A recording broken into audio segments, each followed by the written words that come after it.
तो आज का एजेंडा है historically biggest footballing club versus real Madrid का यूसीएल मैच। मुझे लगता नहीं यहाँ पे डिस्कशन की जरूरत है, पर इन लोगों ने बोला तो चलो। Real Madrid versus Manchester City हर साल का एक ट्रेडिशन हो चुका है। तो मैं सैम गार्डियोला से पूछना चाहूंगा कि उनकी फर्स्ट इनर थॉट्स क्या है और फीलिंग्स क्या है इस मैच को लेकर। देखो, सबको पता है कि मैड्रिड सिर्फ एम्बाप्पे के बीप पे चलना चाह रहे हैं। उसी के दम पर सब कुछ हो रहा है अभी तक। टॉप स्कोरर है अभी ला लीगा का वो, और उसके ऊपर ही सब कुछ चल रहा है। पर city as a team play करती है, क्योंकि पेप गार्डियोला का स्टाइल ही वो है, एक फ्लेक्सिबल फ्लूइड गेम प्ले होता है। और लास्ट में हारती हुई भी आई हालैंड है। के लिए बोल सकते हैं कि टॉप स्कोरर है मैन सिटी के लिए। ये तो बात ठीक बोली आपने। हम तो ठीक ही पर बोलते हैं। क्या है ना कि मैन सिटी क्या है कि पूरा बिल्डअप करती है और फिर हालैंड को बस टैप इन या फिर अपना शूट मारना होता है। मैड्रिड क्या करती है कि पूरा ट्रस्ट करती है उस मैड्रिड पर। कुछ करती ही नहीं है, कुछ कर ही नहीं हाँ, रही यही मैड्रिड। यही 7 गेम हो गए। वो तो अब इसके सामने दिख रहा, लास्ट मैच हुआ अभी 2-0। भाई मद्रिद ने तो चलो एक गेम हो गया लास्ट परसों कल का, तो बाकी आप इतिहास उठा के देखो सिटी के साथ। अरे और चलो ये तो इतिहास की इतिहास से बात प्लेयर नहीं भी सारे कर रहा बेच मैं, दिए आपने प्लेयर। इतने सारे बेच दिए। रोड्रिगो भूल गए क्या आप? जिसने 33 मैचेस से गोल नहीं मारे। हाँ, और वो उसको मत चलो मेरा बोलना एक जो अभी क्वेश्चन है टॉप स्कोरर मैड्रिड चलता है। फैन के लिए। हाँ। तो रियल मैड्रिड ने अपने लास्ट के 5 मुकाबलों में 3 ड्रॉ, 1 विन, 1 लॉस। तो आपको क्या लगता है कि ये कितना इम्पैक्ट करेगा मैड्रिड की परफॉर्मेंस को मैनचेस्टर सिटी के अगेंस्ट में? देखिए इम्पैक्ट तो करेगा, क्योंकि अभी मिलिटाओ बाहर है, रूडिगर भाई मतलब डायसिस है, ठीक है नहीं है ना, और प्लस हमारे फुल बैक्स भी थोड़ा दिक्कत कर रहे हैं। अभी आप देखो कल ही मिल गए रेड कार्ड, दोनों फुल बैक्स को दे, तो वो दिक्कत तो रहेगा, डिफेंस में दिक्कत रहेगी इस साल, बट देखो, अब एक अटैक रेड कार्ड हमारा दिखाता है कॉम्पनसेट करेगा उस इनकॉम्पिटेंस, चीज को। 2 रेड कार्ड दिखाते हैं फ्रस्ट्रेशन। वो तो चलो अलग बात है, पर स्कोरिंग चलो आउटस्कोर करके ही इंजरीज मद्रिद जीतेगी। इंजरी तो मैड्रिड की नहीं है काफी सारी, बट मैनचेस्टर सिटी की क्या दिक्कतें हैं ये सैम गार्डियोला अगर बोले उस पे कुछ। दिक्कत ही देखो दिक्कत सिटी, है। ये आपसे पूछा मुझसे पूछा। हाँ तो देखो बता सिटी बता, काफी अच्छी, जवाब दो इधर।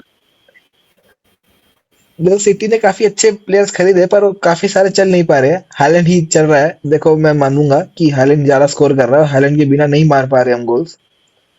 और लास्ट के स्टैट्स देखे तो 2012 से जितने भी 16 मैचेस हुए हैं, तो ऑलमोस्ट बराबर सा वो है। 5 मैचेस जीती है सिटी, आई बिलीव, और रियल मैड्रिड 6 जीती है और बाकी 5 ड्रॉ है। पर जो गोल, अगर गोल डिफरेंस देखे तो 0 है, क्योंकि दोनों ने मिला के 29 गोल्स मारे 9 हैं। सालों में यूसीएल कितने जीते सिटी ने? इसके अलावा कुछ है आप पे, या फिर इस पे? तो यूसीएल की ही बात कर रहे हैं ना अभी तो। इस गेम की बात करते हैं, इसके।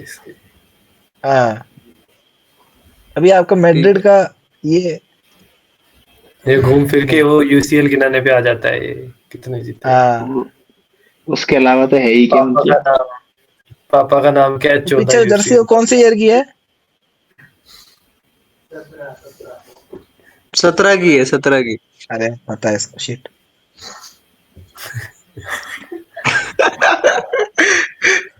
अरे 3 मिनट, अच्छा नहीं चलो।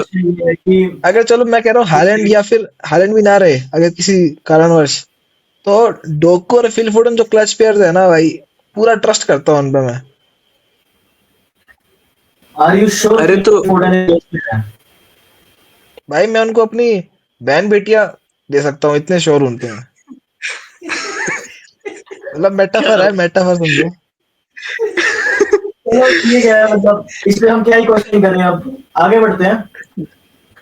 तो पहले मैं डीआरएस से पूछना चाहूंगा कि उनकी प्रिडिक्टेड स्टार्टिंग 11 क्या रहेगी अगेंस्ट मैनचेस्टर सिटी। मुझे मुझे पर्सनली लगता है कि मतलब स्टार्टिंग 11 एम्बापे तो स्टार्ट कर रहा है, एम्बापे विनीसियस स्टार्ट कर रहे हैं, और राइट में मुस्तफा दिख सकता है आपको।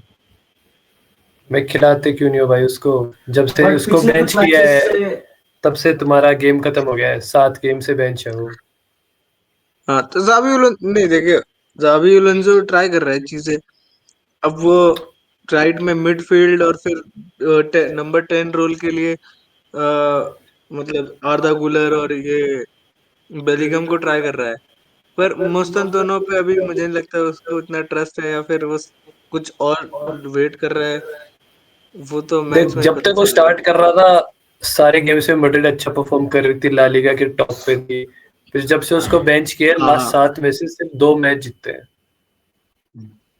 ये तो मतलब देखोगे तो प्रॉपर टेक ये है, जैसे ट्विटर में मैंने पढ़ा था ये कि ज़ाबी अलोंसो बेयर लेवरक्यूजन में यही रीजन के लिए सक्सीड किया क्योंकि उसके प्लेयर्स हंग्री थे, हंग्री फॉर टाइटल्स।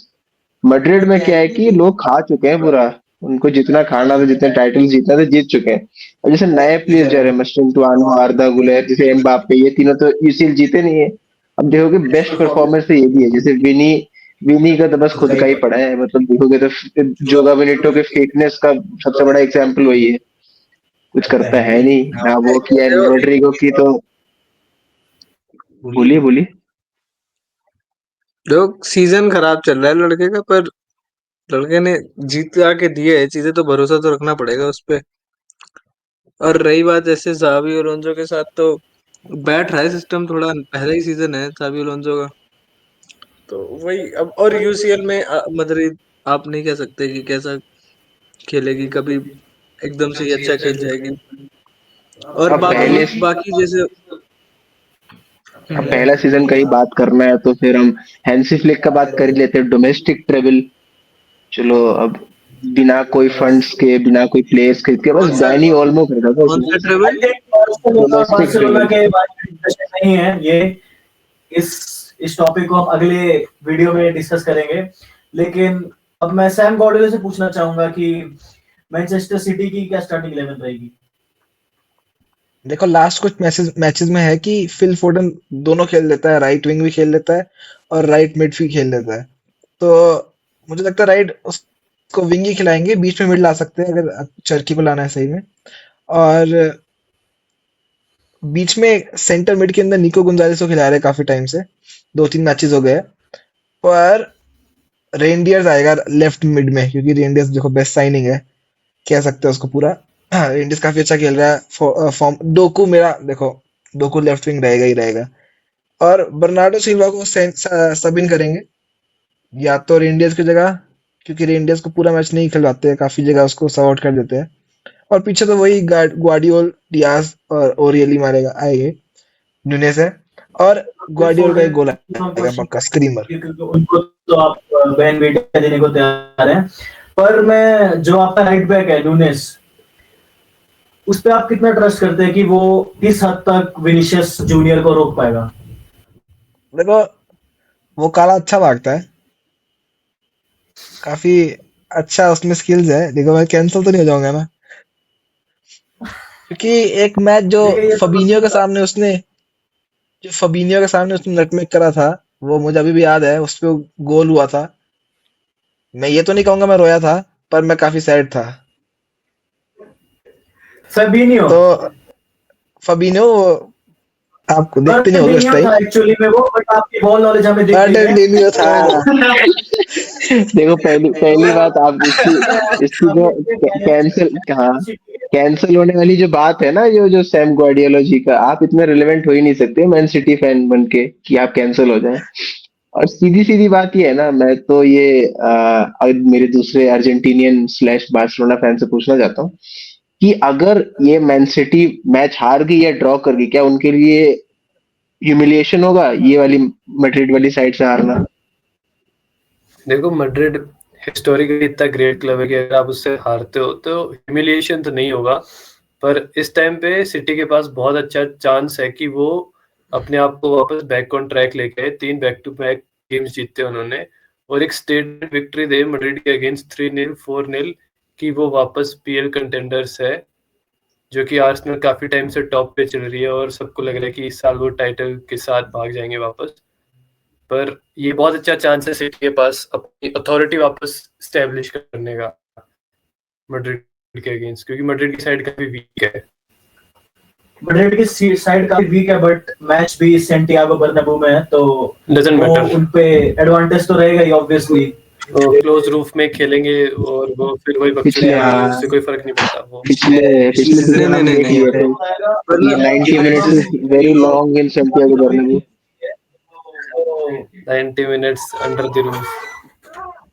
तो हम चलेंगे प्रेडिक्शंस की ओर। तो पहले सैम बोल। देखो मुझे लगता है कि क्योंकि दोनों सीबीज नहीं होंगे, मोस्ट प्रोबेबली उनके दोनों सीबीज नहीं होंगे मैड्रिड के, तो एकदम ऐसे होता है ना, वो खुल जाएगा। तो मेरे को 3-0 का इंट्यूशन आ रही है। एक गोल ग्वार्डियोल का होएगा, 2 फिल फोर्डन के होंगे और असिस्ट होंगे 2 डोकू के। ठीक है, डीआरएस। देखिए मुझे 3-1 लग रहा है। 3-1 या 2-0 हो सकता है, मैड्रिड जीतेगी और एम्बापे के गोल तो पक्का आना है। और बॉग्रिक। मेरे अनुसार देखोगे तो सब डिपेंड करता है पहला गोल कौन मारता है। अगर मैड्रिड का पहला गोल आ गया तो हम जैसे कि पिछले सीजन में हम देखे थे उनका लो ब्लॉक वाला हरकतें कभी खत्म नहीं होते। तो अगर मैन सिटी का पहला गोल आया तो फिर 4-2 मैन सिटी जीतेगी, वरना फिर 1-1 मैन सिटी मैड्रिड। ओके, और देव आप? मुझे लगता है 4-0 मैन सिटी। एक बहुत ही ओपन गेम होगा। आई होप सिटी पहले कंसीड ना करे, क्योंकि वरना फिर जैसा कि बॉग्रिक ने बोला लो ब्लॉक में फिर वो काउंटर पे बहुत अच्छा खेलते हैं, बहुत पेस है उनके अटैकर्स पे। तो अगर सिटी पहला गोल मारती है तो 4-0 सिटी। मेरा पर्सनली ये लड़के में बात तो है, ये एनालिसिस अच्छा करता है। गोल्स मारेगा और मैनचेस्टर सिटी 3-1 से जीतेगी।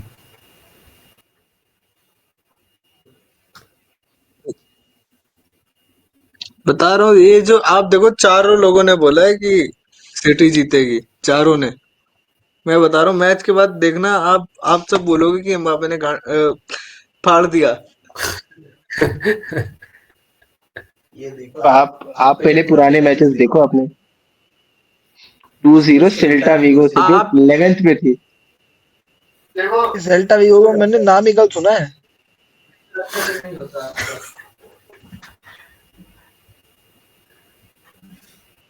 मैं जब सुबह देखा तो मैं पहले स्कोर की जगह पहले मैंने कहा देखे रील्स में नाम देखा था। देखा। तो मैंने कहा चलो लड़कों ने सही टाइम पे गोल मारा है। नहीं नहीं, सुबह नोटिफिकेशन आता है गूगल का वो, तो मैंने नीचे नाम देखा पहले। तो मैं देख रहा हूँ 64 मिनट पे फ्रान गार्सिया, 90+2 पे ये करेरास। मैंने सोचा इन्होंने गोल मारे, फिर आगे देखा तो पता चला कि कल वैसे मैड्रिड ने रेमोंटाडा किया था, लेकिन वो रेड कार्ड्स में किया था। देखो कुछ भाई, आप भी मैड्रिड को जानते हो, मैं भी जानता हूँ, और ये जो बाकी हैं ये भी जानते हैं। अब यूसीएल है, मैड्रिड है, एम्बापे है मैड्रिड में। देखो लास्ट टाइम भी सिटी के साथ क्या हुआ था, पहले लेग में ये भी बहुत बोल रहे थे। चलो ऑन दिस नोट, ये बात हम सब मानते हैं कि ये बहुत अच्छा मैच होगा, fun match, tactically and in every aspect. पर एक चीज है, अगर मैड्रिड पे 12th मैन नहीं हुआ तो ये बहुत बुरा बुरा मैच होगा मैड्रिड के लिए। चलो on this note we'll end exactly. This, we'll see you guys next time.